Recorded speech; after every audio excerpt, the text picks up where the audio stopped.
If Spotify web player is not working on Chrome, don't worry, because in this video, I'm going to walk you through a simple step-by-step fix that can solve the most common problems fast. Whether Spotify is not loading, songs won't play, or the web player keeps freezing, these troubleshooting steps can help get everything working again. And if this tutorial helps, make sure to hit like and subscribe for more quick software fixes just like this. Let's jump right in. The first thing you should do is restart Google Chrome. This might sound basic, but temporary browser glitches can easily stop the Spotify web player from working properly. So completely close Chrome first, make sure it is fully shut down, and then open it again. Once Chrome reloads, go back to Spotify web player and check whether the issue is gone. A fresh browser session often clears out minor bugs that can interfere with playback. Next, check your internet connection. Spotify web player depends on a stable connection to stream music, so if your Wi-Fi is weak or unstable, the player may fail to load or songs may not start at all. Try opening a few other websites and see if they load normally.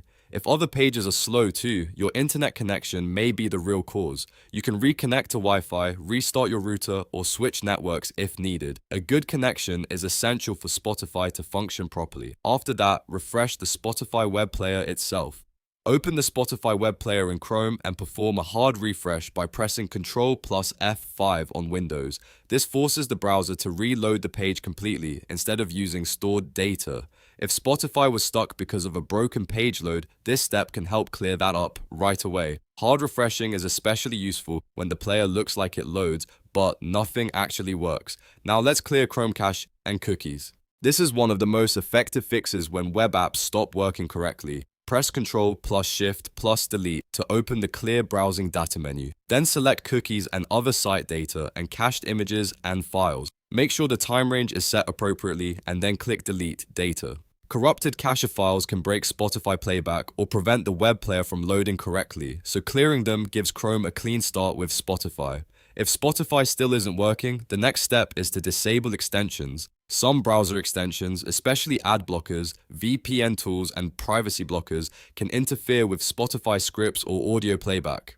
Click the three dots in Chrome, go to Extensions, and then open Manage Extensions. From there, turn off any extensions that might be blocking content. If you want, you can disable them one by one and test Spotify after each change to find the exact cause. This is a very common fix when the web player loads but won't actually play audio.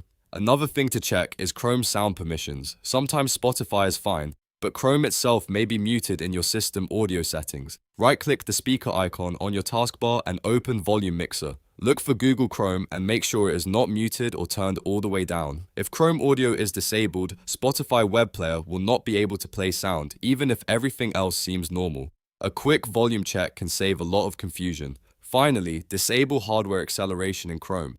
In some cases, GPU rendering issues can affect Spotify playback and cause glitches, freezing, or black screens. To do this, go to Chrome Settings, then System, and find Use Graphics Acceleration when available. Turn that option off, then click Relaunch so Chrome restarts with the new setting. Once Chrome reopens, go back to Spotify web player and test it again. If the issue was caused by graphics acceleration, this should fix it. So there you have it. If Spotify web player was not working on Chrome, these steps should help you get back to listening without the frustration. Start with the simple fixes like restarting Chrome and checking your internet, then move on to clearing cache, disabling extensions, and turning off hardware acceleration if needed. If this video helped you out, please hit the like button, subscribe for more helpful tutorials, and I'll see you in the next one.